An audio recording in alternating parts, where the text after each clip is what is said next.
Bienvenue dans le podcast Ayurveda de Mathilde et Julie, le podcast qui rend vivant. Nous te partageons ici des clés pour trouver ton équilibre, ta clarté, ta vitalité au travers de sujets inspirés et inspirants. Nous donnons la parole aux personnes qui, comme nous, servent, explorent et expérimentent le vivant. Si toi aussi, tu désires cultiver ce oui à la vie, alors bienvenue et bonne écoute. Bonjour à tous, bienvenue dans ce nouvel épisode du podcast Ayurveda. Aujourd'hui, on a le plaisir de recevoir Karine Bergami sur le thème du souffle. Donc, Karine est professeure de yoga, monitrice d'apnée et c'est une experte de ce thème du souffle qu'elle a beaucoup exploré au travers de ses différentes expériences. Et on a eu envie de partager avec vous ce thème si particulier et si important en fait dans notre recherche d'équilibre au quotidien. Bonjour Karine, merci d'être là. Oui. Bonjour les filles, merci beaucoup de me recevoir, je suis ravie. Est-ce que déjà dans un premier temps, tu peux nous parler un petit peu de ton parcours, de brièvement ce qui t'a amené à cette question du souffle, à l'apnée, à toutes ces choses-là? Alors, disons que je suis venue à pratiquer le yoga assez tard dans ma vie, vers 30 ans, suite à un déménagement. En me disant pas du tout que ça allait me plaire, je me disais: «Waouh, non, ça doit pas être pour moi», mais finalement, j'ai commencé par un yoga très dynamique qui exacerbait mon pitta naturel, donc j'aimais ça, on va dire. Et puis petit à petit, je me suis formée et par le hasard, mais peut-être que c'est pas du tout le hasard, je suis partie en Inde et je suis devenue prof de yoga. Mais parallèlement à ça, j'ai toujours été dans l'eau depuis toute petite et là, ça devait calmer mon feu de pitta, je dirais, sans le savoir.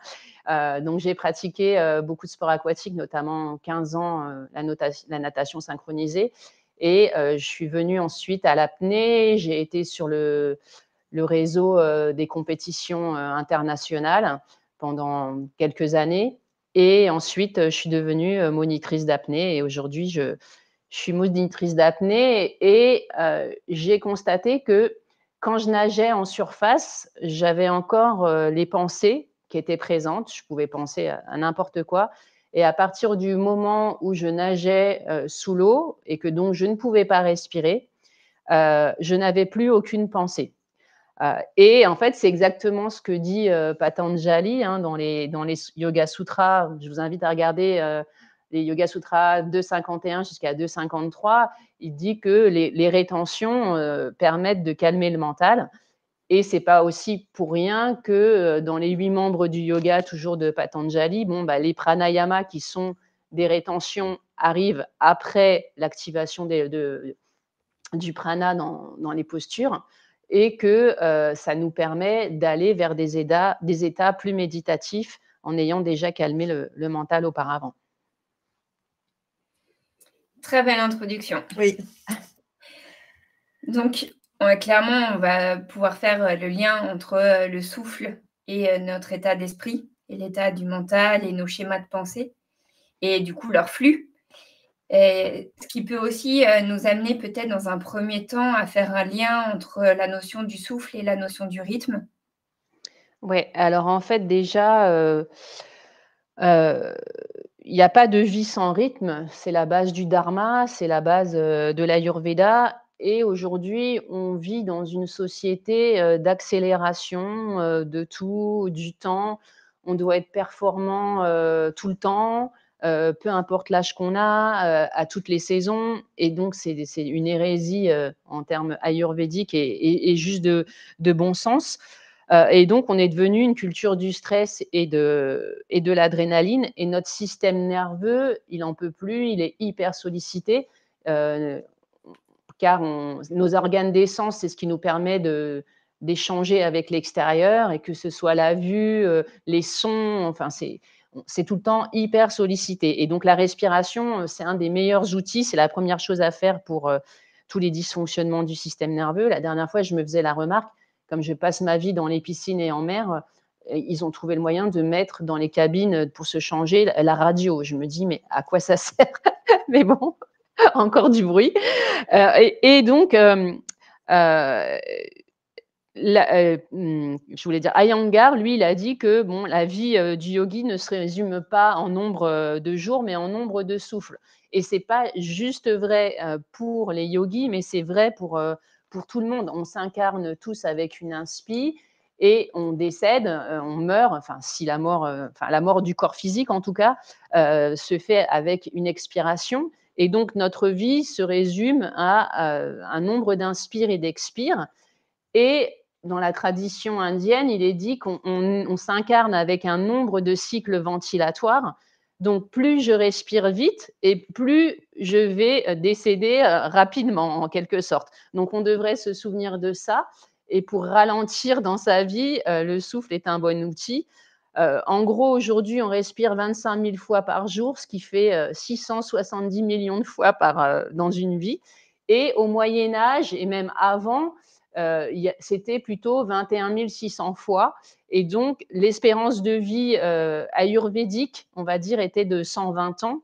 Et aujourd'hui, et ce qui correspond, c'est intéressant en termes de Jyotish, au cycle des 9 corps planétaires. Voilà. Et aujourd'hui, notre espérance de vie, au mieux, est de 100 ans, on va dire, de par cette accélération ventilatoire aussi, et pas que ça, mais ça induit des problèmes au niveau santé, on pourra en parler. Par exemple, on peut voir que la souris, elle respire 130 fois par minute et elle vit entre 1 et 3 ans. Et la baleine, 6 fois par minute et elle vit une centaine d'années. Donc, on pourrait garder ça en tête. Et ce qu'il faut savoir aussi, c'est que nos ancêtres avaient une vie beaucoup moins sédentaire, avec beaucoup moins de posture assise avachie derrière un écran. Et donc, cette posture avachie, elle appuie sur les poumons. Et évidemment, dans ces conditions, notre respiration, elle ne pourrait être que dysfonctionnelle, car la cage thoracique aura tendance à se rétrécir, voilà, et à appuyer sur certains organes, notamment l'estomac, on pourra en parler aussi. Super, ouais. Du coup, est-ce que tout le monde s'est mis à respirer là et à ralentir son souffle en t'écoutant? Probable. Du coup, justement, la question qui me vient, c'est est-ce que tu peux nous parler justement un peu, tu as déjà commencé à le faire, mais du but de la respiration et du coup, ça veut dire quoi une bonne respiration? C'est quoi une bonne respiration? Alors, le but de la respiration, donc, c'est d'oxygéner les cellules et les tissus, donc d'amener l'oxygène dans les tissus et les cellules, et pour créer de l'énergie dans les mitochondries, donc cette énergie qu'on appelle ATP. Donc la formule, on l'a tous appris à un moment dans notre scolarité, c'est glucose ou lipides ou protéines plus de l'oxygène va donner du gaz carbonique, de l'eau et cette fameuse ATP. Et cette respiration aussi, ce qui est très important, c'est qu'elle va réguler le pH et la chimie du corps. Et donc, suivant ma respiration, je vais être en acidose ou pas. Donc, ça induit encore des problèmes de santé.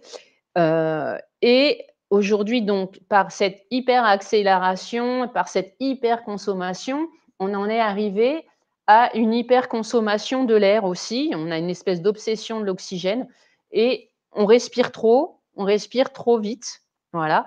Et en fait, on largue beaucoup trop de CO2, ce qui fait augmenter notre pH et créer un manque d'oxygène au niveau des cellules. Bon, je ne vais pas venir dans les détails parce que c'est un peu compliqué.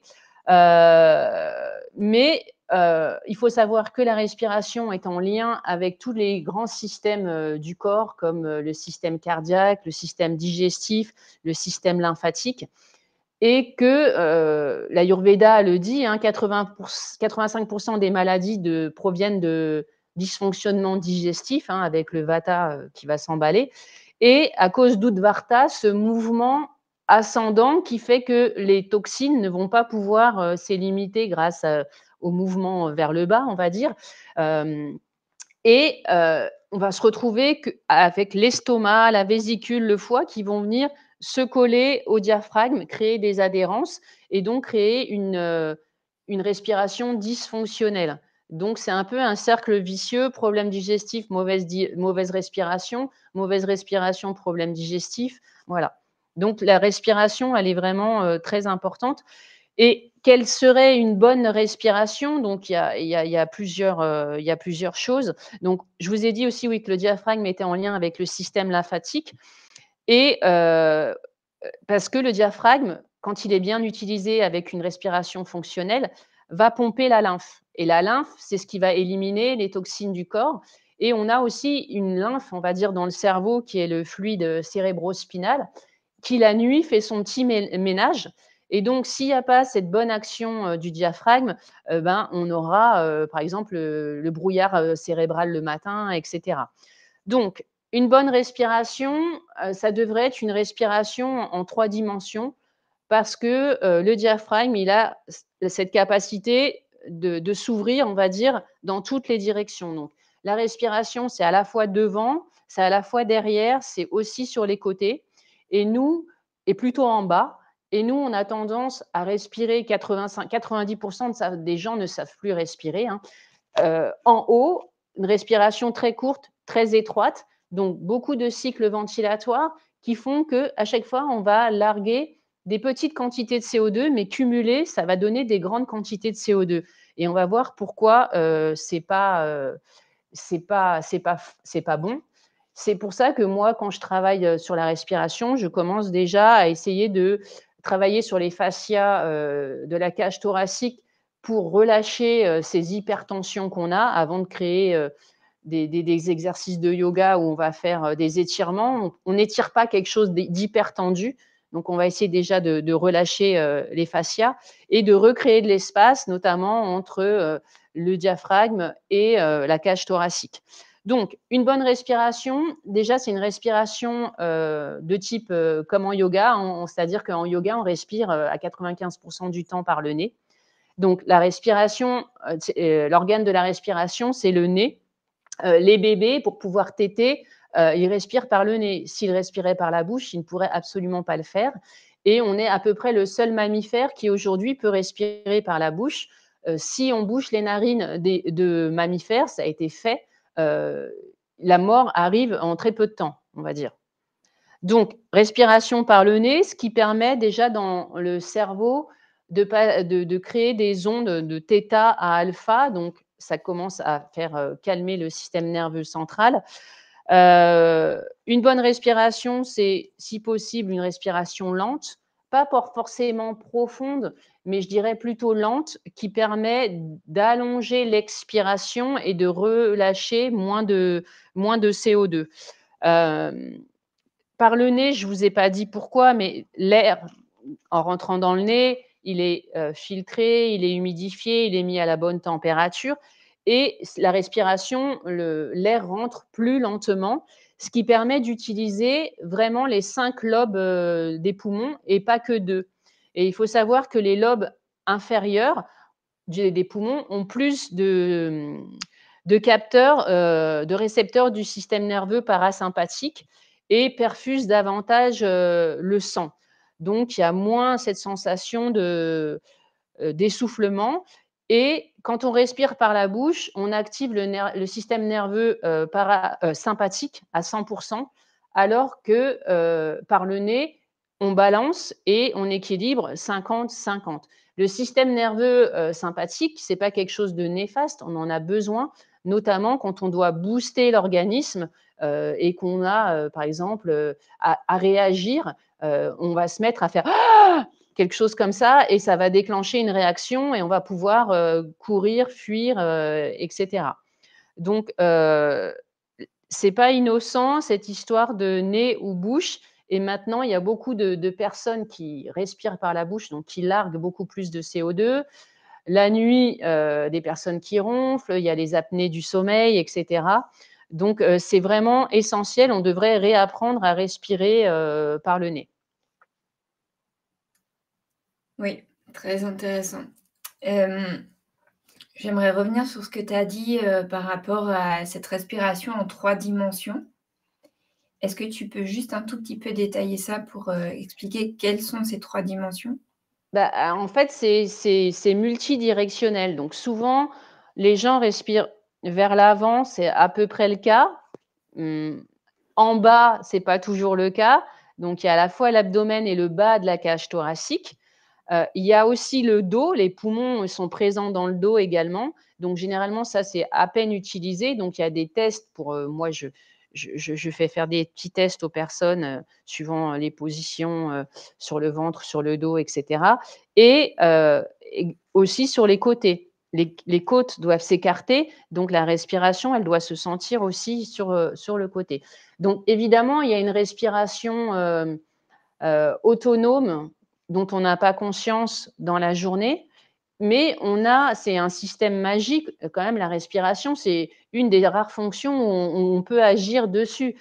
Donc, le plus souvent dans la journée, vu le nombre de fois on respire, 25 000 fois, on peut prendre le temps, peu importe ce qu'on fait, d'observer notre souffle, que ce soit, tant qu'on a un dos droit et des poumons droits et la cage thoracique bien alignée, enfin les côtes en bas, devant, derrière là, de voir comment je respire et d'agir pour faire en sorte, à minima, c'est pas très compliqué de se dire: «OK, j'écoute mon souffle». Je commence déjà par observer, c'est la première chose, et ensuite, est-ce que je pense qu'il faut que je modifie mon souffle? Et généralement, c'est oui, et donc j'essaye de ralentir mon nombre de respirations, par minute en allongeant cet expire.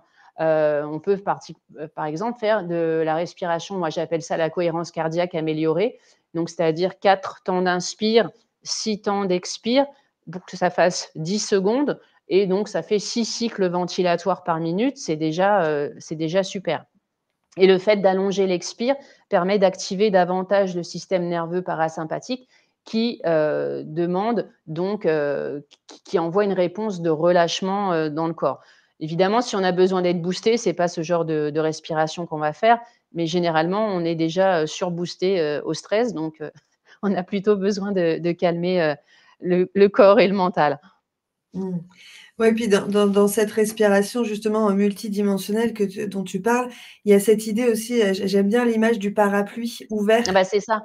Voilà, où en fait, du coup, on a vraiment cette vision, à 360 degrés, et d'avoir cette observation et de pouvoir presque sentir que le mouvement de ce diaphragme, mais aussi bien, comme tu le disais très bien, à l'avant, à l'arrière et sur les côtés, et presque même inviter à poser ses mains à différents endroits pour sentir en C'est fait ce ça, nettoyage exactement. corporel, quoi. Et on peut observer la respiration d'un bébé. Un bébé, sa respiration, elle est très visible. C'est ensuite qu'on perd, cette respiration, on va dire, fonctionnelle. Tout à fait. Mmh. Donc il y a un vrai lien entre, le souffle, notre état d'équilibre, donc notre autorégulation, puisqu'en fait, un état d'équilibre, c'est clairement ce qu'on vient aussi, rechercher avec l'Ayurveda, dans cette connaissance de la vie et de soi, et qui est en lien avec, cette forme d'autorégulation, et donc au travers de tout ce que tu viens de nous partager, il y a clairement un lien, un premier remède accessible à tous et à tout moment, Et qui est le gratuit. Et gratuit. oui, et gratuit évidemment, qui est, accessible à tous à tout moment, qui est en fait, cet état respiratoire, et qui a Oui, un impact instantané sur c'est ça. l'état d'autorégulation. Sur l'autorégulation, parce qu'on peut décider de se mettre à bien manger du jour au lendemain, ce qui est déjà très bien, parce que ce qu'on va ingérer qui va créer nos datous, bah, sera de meilleure qualité, on aura de meilleurs datous, et on utilise la nourriture comme dans la respiration. On a vu glucose, lipides et protéines, mais il va falloir attendre un petit moment avant qu'il y ait un effet. Avec avec la respiration, ça modifie tellement la chimie de notre corps, le pH, etc., qu'on peut avoir une action quasi immédiate, juste en changeant notre modèle respiratoire. Encore faut-il en avoir conscience de son Tout à propre fait. modèle respiratoire. Il y a les gens, parfois, ronflent la nuit, mais n'en ont pas conscience. Donc, Mmh. il y a des systèmes maintenant d'écartement des narines ou de scotch médical qu'on peut se mettre sur la bouche pour se forcer en quelque sorte à respirer par le nez. Moi, je trouve que c'est intéressant, mais j'aime bien commencer déjà pour les gens qui respirent par la bouche à placer ce scotch même dans la journée, mais quand ils sont en train de faire une activité plaisante, par exemple, je peins, j'aime bien peindre, je vais me mettre le scotch pour pas assimiler scotch, punition, etc., pour que le cerveau assimile ça à quelque chose de positif et que peut-être ça sera plus facile ensuite de le placer pour la nuit sur des longues durées. Tout à fait. Puis cette notion aussi de respiration et de ce que tu décris, de pouvoir bien manger pour pouvoir bien nourrir les tissus. Donc, tu as utilisé le terme des datus, qui sont les tissus qui nous composent. Et il y a vraiment aussi cette idée de contraction et de relâchement et d'expansion du souffle qui permet justement une bonne respiration, va permettre cette bonne expansion et contraction qui va permettre justement d'éviter d'avoir de la congestion, qui va permettre du coup de nous éviter d'avoir les toxines qui se créent ou de la C'est ça. fermentation. Et ce mouvement apana qui va pouvoir se faire dans de bonnes conditions, vers le Exactement, tout bas. à fait. Ouais, et où toutes les cellules justement vont pouvoir avoir, elles, ce mouvement-là qui vont leur permettre justement de pouvoir être bien irriguées avec tout ce qu'elles ont besoin, oxygène, glucose, et cetera. Ouais. Donc Et par rapport à notre culture, oui, j'ai oublié de dire ça, c'est que donc on est davantage sédentaire, donc avec des postures assises mauvaises sur de longues périodes. Et donc j'invite les gens aussi à bouger parce que quand on bouge, le mouvement crée du CO2. Donc d'un côté, les gens respirent trop rapidement, larguent beaucoup de CO2. Donc un moyen de ramener du CO2 dans l'organisme, c'est de bouger parce que quand je vais bouger un muscle, il va avoir besoin de davantage d'oxygène. Et donc, pour cela, il va produire du CO2 dans le muscle qui va quitter ensuite le muscle pour aller dans le sang. Et à partir du moment où on a une certaine quantité de CO2 dans le sang, il va y avoir l'oxygène qui va aller dans la cellule. Et c'est ce qu'on veut grâce à la respiration. Donc ça, c'est l'effet bord. Si on n'a pas une certaine quantité de CO2 dans le sang, il ne va pas y avoir d'oxygénation cellulaire. Donc, un des moyens d'oxygéner nos cellules et d'avoir donc plus de CO2 là, c'est de bouger. Donc c'est vraiment essentiel. Et le CO2 étant un antioxydant, c'est bon en termes de santé. Donc on a souvent une vision erronée de l'oxygène qui est le positif et le CO2 qui est un déchet de la respiration. Mais tout ça, c'est un état d'équilibre. Il faut savoir que 75% de l'oxygène qu'on inhale ne va pas être utilisé. Et cet oxygène, il est disponible dans l'atmosphère, hein, ça compose 21% de l'air. Et notre sang, il est déjà naturellement saturé en oxygène, 98%. Il faut attendre longtemps avant que cette saturation elle descende par des temps d'apnée très très longs. Donc, il ne faut pas faire cette fixation sur l'oxygène, mais plutôt essayer de garder le CO2, en créer davantage, être tolérant à des niveaux de CO2 plus hauts qui vont nous permettre de mieux oxygéner au final nos cellules. Et aujourd'hui, on largue tellement de CO2 qu'on devient quasi intolérant à ce CO2 et que ça crée un essoufflement permanent. Et il faut voir que l'oxygène, c'est pareil, c'est pas quelque chose de forcément toujours positif. Si on croque une pomme et qu'on la laisse à l'air libre, il y a de l'oxydation. L'oxydation, c'est des radicaux libres. Voilà. Alors que si on a une attaque de panique, qu'est-ce qu'on va faire? On va venir placer un sac et respirer notre propre CO2 qu'on va rejeter. Et le CO2 ayant un effet vasodilatateur et sédatif, tout de suite, ça va nous calmer. Et il y aura une oxygénation cellulaire au bout. Oui. Alors, je vais revenir sur plusieurs choses là que tu viens de mentionner. Donc, la première chose, c'est le mouvement. Donc, c'est-à-dire que la vie est mouvement. Et dès lors qu'il n'y a plus de mouvement, en fait, la vie s'arrête. Le souffle nous rappelle parfaitement que la vie est mouvement. Mouvement et rythme. Ouais. Exactement, mouvement et rythme.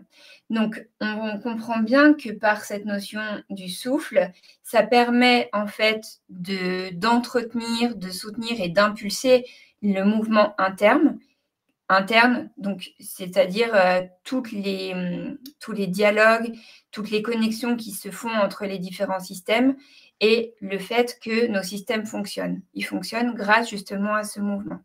Ce mouvement, il est composé de contraction et de dilatation qui finalement forment une pompe. Oui. Et effectivement, aujourd'hui, le fonctionnement de cette pompe est grandement altéré parce que notre respiration est altérée dans sa qualité. Donc, c'est ce que tu disais, comme le rythme de notre respiration est clairement déséquilibré, notre mouvement intérieur de pompe qui permet en fait la circulation est altéré et donc déséquilibré, ce qui a pour effet une forme d'oxydation, donc un vieillissement en fait Prématuré. des cellules et donc en fait de nos systèmes et finalement de notre être dans sa globalité. Donc là encore, le souffle est clairement le remède anti-vieillissement par excellence, puisqu'il est à l'origine, en fait, de par cette pompe circulatoire qui permet de maintenir en fait un fonctionnement équilibré entre nos systèmes. C'est ça. Donc ça, c'est extrêmement important. Et après, par rapport à ce que tu disais, donc cette forme d'oxydation crée une forme d'acidité et vient là aussi, en fait, amplifier ou en tout cas peut être aussi à l'origine de beaucoup de déséquilibres digestifs qui vont aller vers plutôt des inflammations, enfin des choses en fait. C'est ça, ça crée un état inflammatoire chronique. Exactement. Et il faut savoir qu'il y a différentes formes pour créer de l'énergie dans le corps. Donc, soit on utilise le glucose et la création, grâce à la présence d'oxygène, on va donc créer de l'ATP et du CO2 aussi, mais c'est un fonctionnement assez lent. On peut aussi utiliser le gras comme combustible. Et là, il y a un meilleur rendement que le glucose, mais c'est beaucoup plus lent. Mais nous, comme on est dans une forme de rapidité, c'est comme si on courait un sprint sans arrêt. Donc, comme il y a de moins en moins de présence, on va dire aussi d'oxygène là, dans la façon parfois de respirer, en tout cas d'oxygène disponible dans les cellules, plutôt, je voulais dire, c'est plus ce système-là qui va être enclenché. Il va y avoir le système de la fermentation qui n'a pas lieu dans les mitochondries. Et donc, ça crée aussi de l'acide lactique. Donc, un état d'acidité et des crampes potentielles. Voilà. Il faut savoir que les cellules cancéreuses, par exemple, elles n'arrivent pas à brûler le glucose, même en présence d'oxygène. Alors que normalement, en présence d'oxygène, le glucose, il y a une combustion qui se fait. Et donc, ça va aller vers le système de fermentation. Oui. Et j'aimerais du coup revenir aussi sur cette notion-là vis-à-vis de l'alimentation. Donc tout à l'heure, tu parlais de la qualité. Évidemment que la qualité de la nourriture est extrêmement importante. Maintenant, encore une fois, il y a aussi cette question de rythme et de mouvement, puisque en fait, la digestion se fait en différentes phases, c'est-à-dire que la nourriture, en fait, va aller à certains endroits du corps, va rester un certain temps et ensuite va se déplacer vers un autre endroit dans lequel elle va rester encore un certain temps. Et en fait, c'est toute une question de déplacement dans un certain rythme et en restant à un certain endroit un certain temps jusqu'à ce que, en fait, elle soit totalement processée, digérée, absorbée, assimilée et en même temps que ce qui n'est pas nécessaire puisse aussi être évacué. Oui. Donc, clairement, dès lors qu'il y a une oxydation et donc quelque chose en fait qui va fermenter, donc qui va stagner et donc qui va être immobile et arrêter d'être dans le mouvement, là va commencer en fait les formes de déséquilibre puisque le mouvement et le rythme sont altérés par cette oxydation et cette fermentation qui se met en place.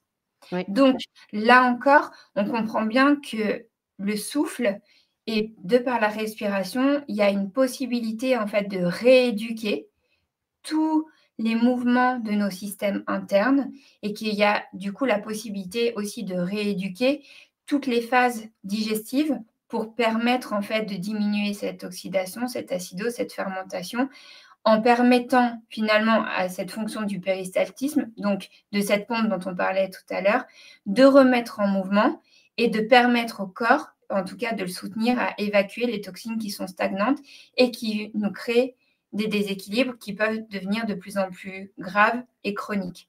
Ouais. Ouais, je rebondis sur ce que tu dis, mais il y a vraiment cette idée aussi lorsque les personnes mangent, les personnes qui vont manger de manière très rapide, c'est aussi les personnes qui vont avoir une respiration par la bouche et du coup en Oui, mangeant ne vont pas utiliser le nez. Donc comme ils sont presque en apnée, c'est en pour ça qu'ils apnée. vont avoir ce réflexe de manger très vite pour pouvoir respirer. Et moi, par exemple, dans les fêtes, les grands repas de famille, etc., on peut voir les gens qui mangent très vite Oui, et qui, quand ils lâchent, on sent un le souffle soupir. qui se remet et Oui, hop, oui, oui, c'est oui. reparti. Et finalement, on dit que le repas, il leur a duré 5 minutes et qu'ils ont été quasiment en apnée durant ces 5 minutes-là et où du coup, le corps doit récupérer. Donc déjà, là, il y a tout le mécanisme qui se met en place. Donc Oui, déjà, là, et avant même de regarder ce qu'il y a dans l'assiette, il suffit déjà d'être dans cette observation-là de cette relation. Je trouve que cette relation nez-bouche est vraiment très intéressante parce que ça fait pas si longtemps que ça qu'on en entend parler, en tout cas. oui, et en fait, il faut savoir aussi que le fait, depuis l'ère industrielle de manger des nourritures, toutes prêtes, ce sont des nourritures molles, donc il y a plus de mastication et on s'est rendu compte que la sphère ORL avait diminué en volume et que donc, ça induit aussi des systèmes de dysfonctionnement avec les dents qui se chevauchent. Je vous invite à lire le livre de James Nestor, Respirer, il est très abordable et il revient sur plein de choses très intéressantes sur la respiration. Mais même le fait de manger des choses beaucoup plus molles maintenant a eu un impact sur, notre respiration. Super intéressant. Mmh. Est-ce que maintenant tu voudrais bien un peu nous parler, parce que clairement toutes les techniques de respiration sont très à la mode aujourd'hui. C'est hyper tendance, toutes ces notions de breathwork et rebirth, respiration holotropique, et cetera. Tous les pranayama aussi. Est-ce que tu pourrais nous parler un peu de ça, s'il te plaît? Alors, ouais, là, il y a quelque chose de tendance, mais par exemple, Rebirth, c'est respiration holotropique. Ça date un peu de la période, New Age et c'est remis au goût du jour. Donc, qu'est-ce que c'est? C'est des hyperventilations de fréquences allongées souvent, avec derrière, heu, généralement, pas de rétention et peut-être un peu de respiration un peu plus lente. Donc le fait d'être dans cette hyperventilation de fréquence fait qu'on largue énormément de CO2 qui ne va pas être compensé derrière par des rétentions. Donc déjà, ça me chiffonne, parce que déjà au quotidien, les gens, hyperventilent, sans s'en rendre compte. Là, en position allongée, donc aucun mouvement, donc aucune chance de recréer du CO2 et effectivement, moi, ce qui me gêne, on peut le faire en termes d'expérience parce que c'est vrai que c'est bluffant, il y a ça donne des effets, on peut se mettre à rire, à pleurer, à voir des choses, et cetera. Il y a un effet euphorisant car on va libérer de l'adrénaline, mais on est déjà dans une culture de l'adrénaline, donc je vois pas trop l'intérêt d'en rajouter et c'est surtout que quand c'est vendu entre guillemets comme un soin, il y a absolument pas de soin là-dedans. Tout ce que ça fait que ça chinte complètement le cortex préfrontal, ce qui permet notre discernement en tant qu'être humain, ce que n'ont pas les animaux et qui nous permet d'avoir une certaine moralité, de faire des choix et de se comporter comme ci, comme ça. Et ça active le système limbique, qui est tout ce qui est survie. Donc, il n'y a plus de tabou, les gens font un peu n'importe quoi. Et effectivement, en termes d'expérience, ça peut être sympa, et encore, j'en sais rien, mais en tout cas, c'est pas bon pour l'organisme sur du long terme, ça c'est sûr. Et il y a un effet planant parce que le fait de larguer beaucoup de CO2, on n'a pas de capteur d'oxygène dans le corps. On a des capteurs de CO2 qui se trouvent au niveau du bulbe rachidien. Et donc, comme on largue beaucoup de CO2, ça retarde notre envie de respirer parce que les capteurs voient bien qu'il n'y a plus de CO2, quoi. Donc, ça retarde notre envie de respirer et donc il y a un effet planant, etc. Après, mais enfin, disons que l'effet de larguer tout ce CO2, qu'est-ce que ça crée? Ça crée qu'il y a plus d'oxygène dans les cellules et donc c'est pas très intéressant parce que ce qu'on veut justement, c'est, oxygéner, nos cellules. L'autre, respiration qui est très tendance, en ce moment, c'est Wim Hof, hein, je pense qu'il est millionnaire, enfin je sais pas trop, tant mieux pour lui. Lui, c'est un peu plus subtil quand même, hein, parce que ça fonctionne sur la loi de l'hormèse. La loi de l'hormèse dit que le corps va réagir positivement à de faibles doses de stress. Donc là aussi, avec cette hyperventilation, on va renforcer le corps d'une certaine façon, mais donc sur des temps courts, ça peut être tenable, mais faire ça tous les jours de sa vie, franchement, j'en vois pas l'utilité. Surtout que nos systèmes sont déjà hyper stressés, donc ça rajoute du stress. Et ça a un effet immédiat où on va se sentir bien sur le coup, mais sur du long terme, ça tient pas. Donc moi, je suis plutôt adepte du ralentissement en général dans la vie et en tout cas d'avoir des respirations juste ralenties, c'est-à-dire j'allonge mon expire et sur du long terme, ça sera beaucoup plus bénéfique pour mon mental et pour mon organisme. C'est une façon de se challenger comme s'il fallait tout le temps se challenger. Enfin, je veux dire, on nous demande tellement déjà d'être au top tout le temps, à tous les âges. Enfin, voilà, il y a tellement de pression sur les gens, peu importe la profession qu'ils ont. Le burn-out est souvent présent. Donc, je trouve que c'est. Voilà, il y a cet effet euphorisant, mais c'est encore le culte de l'adrénaline et voilà, donc je trouve que ça serait beaucoup plus intéressant de ralentir.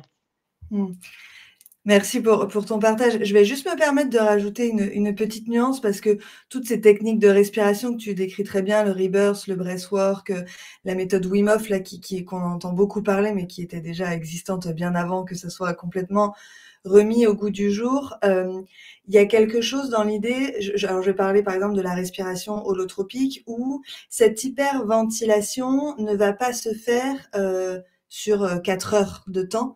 C'est sur un laps de temps qui est assez court, qui est en général 2, aller jusqu'à 5 minutes pour permettre de créer cet état qui n'accède pas forcément à un état euphorisant, mais qui va amener à un état modifié de conscience qui va permettre justement d'avoir accès à un autre état dans lequel on n'a pas l'habitude de travailler dans le quotidien. Et cette respiration, justement, cette hyperventilation, va pouvoir ensuite, par la suite, de par cet effet que cela engendre dans le corps, un état de relaxation profond qui va justement retravailler sur cet équilibre oxygène-dioxyde de carbone. Donc, mais si c'était compensé par des rétentions et souvent c'est compensé par une hypoventilation, donc des respirations lentes derrière, mais ça serait mieux avec des rétentions pour recharger en CO2 et pouvoir ramener de l'oxygène dans les cellules. Moi, ce qui me gêne juste, c'est quand c'est vendu comme un soin. Ça n'est pas un soin. Voilà. Ça n'a pas de vertu thérapeutique. On ne va pas soigner nos traumas grâce à la respiration holotropique. C'est juste ça que je veux dire. Mais peut-être que pour pas rentrer, parce que peut-être qu'on pourra se permettre de faire un épisode là-dessus justement pour parler de toutes ces techniques et de potentiellement de faire intervenir un expert là-dessus, mais pour approfondir justement sur toutes ces techniques, comme je pense qu'on en entend tellement parler ces derniers temps que ça pourrait être intéressant de pouvoir approfondir sur ce sujet-là. Oui, ce serait super parce que encore une fois, finalement, le souffle, au travers de toutes ces propositions, est devenu un sujet d'objet de consommation, avec effectivement une espèce de recherche à nos souffrances internes qui nous appelle avec une urgence, en fait, à trouver des solutions. Et donc, évidemment, le souffle qui est tendance est clairement devenu un objet de consommation pour être une solution externe et pouvoir trouver des solutions à nos traumas, nos déséquilibres et surtout des solutions rapides et instantanées. Ce qui est clairement là encore une erreur puisque dans tous les cas, tout nécessite du temps puisque le souffle ramène à cette notion de temps et on voit clairement qu'en fait, le premier on va dire problème, entre guillemets, on va dire la première cause de déséquilibre, c'est notre relation au temps. Donc, on aura beau aller chercher plein de techniques, si derrière, il n'y a pas une relation au temps qui se rétablit dans un équilibre et dans quelque chose de beaucoup plus discerné, eh bien, on aura beau aller pratiquer n'importe quoi, jamais on aura les effets qu'on aura projetés puisque ce sera totalement illusoire. Oui, Oui, c'est des effets sur du court terme. L'hyperventilation, divise la composition, enfin, la quantité de CO2 dans le sang par 2, mais par contre augmente le taux d'adrénaline de 360. Alors effectivement, on se sent bien, on est boosté, mais ça ne dure pas dans le temps et c'est quasi immédiat et voilà. Mais je trouve que, dans la durée, je conseillerais plutôt, de ralentir et d'allonger notre expire. Oui. Mmh. Oui, oui, tout à fait. De toute manière, ce que tu as dit en entrée de podcast, que, effectivement, on est avec un nombre de respirations, Oui. c'est très clairement écrit dans les textes et qu'effectivement, plus on va ralentir et plus, en fait, cette oxydation interne qui se vit, en fait, qui est un processus naturel de décomposition et qui est normal, va effectivement ralentir aussi et donc va nous maintenir dans un meilleur équilibre à long terme et Mmh. clairement, quand on pratique l'Ayurveda, on cherche cette forme de longévité. Donc, on sait très bien qu'au travers d'une rééducation du souffle à long terme, il y a cette longévité qui peut se vivre et se mettre en place. Voilà, quand j'utilise l'hyperventilation dans mes cours, mais d'une façon, logique. C'est-à-dire que, ce qu'on veut, c'est avoir une énergie, sattvique, on va dire. Heu, mais on ne peut pas passer d'un état tamasique de stagnation à sattvique directement. Ça n'est pas possible. Donc pour essayer de retirer ces stagnations, on passe d'abord de tamas à rajas grâce à l'hyperventilation, mais pour activer l'énergie, mais compensée par, des rétentions pour, recharger en CO2 et ensuite je travaille de rajas à sattva grâce au pranayama. Voilà, donc les premiers exercices sont des exercices respiratoires en mouvement. Donc comme il y a du mouvement déjà, le CO2 que je largue, je recrée quand même du CO2 grâce au mouvement et ensuite derrière je fais des rétentions, mais ça a quand même activé mon énergie, activé ma circulation, sanguine et ensuite je pacifie mon énergie de par, les pranayamas, donc des exercices respiratoires, statiques, avec des rétentions et c'est pareil, le pranayama, c'est pas n'importe quoi. On a tendance à appeler pranayama un peu tout et n'importe quoi à Oui. partir du moment où il y a des rétentions, mais c'est vraiment quelque chose de très codifié avec des ratios, un ordre bien précis, des types d'exercices suivant les effets qu'on veut avoir, narine droite, narine gauche et cetera par rapport à l'ayurveda. Et c'est très progressif et on doit être, formé par, des experts en pranayama, des maîtres en Inde ou ailleurs. Mais, et ces rétentions, elles permettent effectivement de pacifier, l'énergie, de pacifier le mental et d'aller, oxygéner, nos cellules. Tout à fait. Donc, là encore, si vous avez envie, en fait, d'explorer le souffle et de le rééduquer sur du long terme, on vous recommande vraiment de vous tourner vers des personnes qui sont expertes et qui sauront, en fait, vous proposer des exercices respiratoires qui sont clairement adaptés à votre contexte, à votre situation, à votre âge et cetera, pour que vous puissiez vraiment bénéficier, en fait, de cette rééducation du souffle sur du long terme. Oui, voilà, c'est vraiment dans cette idée aussi de long terme et j'insisterai moi-même peut-être sur, tu vois, tout ce que tu décris justement de ces effets du souffle et de quand on vient modifier, notre souffle sur quelque chose dans lequel on est plus, habitué. Il peut y avoir beaucoup de symptômes comme la tête qui tourne, comme ces effets euphorisants que tu peux décrire et tout ça et je vais peut-être pas me faire des amis en disant ça, mais en tout cas, toutes ces techniques de respiration qui se font à distance, je vous invite juste à faire attention parce que justement, vu tous les symptômes qui peuvent se mettre en place par la suite, c'est quand même bien d'être accompagné, de ne pas être seul et d'avoir quelqu'un à côté pour vous accompagner quand ces symptômes se mettent en place. Ouais. Oui, Oui, après oui, oui et puis il faut avoir, un diagnostic au départ sur, comment la personne, respire. Moi, j'ai des questionnaires, je fais prendre des mesures de la Ah cage oui, thoracique, après je travaille toutes les fascias de la cage avant de démarrer vraiment les exercices et cetera tout à fait. Bah, oui, oui, tout à fait, de prendre tout en considération, quoi. Mmh. et j'utilise aussi des mudras qui permettent, de développer, la capacité, le volume pulmonaire. Mmh. Très Un bien. certain type de respiration, ouais. Mmh. Et ben justement, est-ce que tu peux nous parler un petit peu de ce que tu pratiques, de ce que tu proposes, de ce que tu fais? Alors donc moi, ce que je fais, j'appelle ça moi la respiration holistique, parce que je trouve ça pour couvrir tous les aspects de l'être, on va dire. Donc voilà, je commence toujours une session avant de donner des cours. Je donne que des cours en individuel, à part pour les apnéistes, pour des besoins précis, je donne des cours en groupe. Déjà, donc, j'ai les questionnaires ayurvédiques et aussi des questionnaires respiratoires que j'ai créés. Avant chaque cours, il y a donc tout un échauffement de la cage thoracique pour relâcher avant de pouvoir faire les étirements. Ensuite, donc, il y a toute la partie d'activation de l'énergie avec les prana-vyayama qu'on connaît très peu en France, qui sont donc ces exercices d'hyperventilation, mais en mouvement et avec des rétentions. Donc là, on ne peut pas tomber dans les pommes, c'est impossible. Voilà, et donc qui permettent d'activer l'énergie, la circulation sanguine et qui permettent de créer de l'espace dans la cage thoracique, gagner davantage de souplesse. J'ai aussi avant tout ce qui est mouvement pour créer de l'espace entre la cage thoracique et le diaphragme. J'ai aussi des techniques pour essayer de purifier au maximum les alvéoles. Et on finit donc par la partie plus lente, les pré-pranayama et pranayama et une relaxation finale. Et on voit toujours l'observation du souffle au début de la séance et à la fin, je laisse les gens ressentir est-ce qu'il y a des différences ou pas. Et généralement, il y en a. Voilà. Super.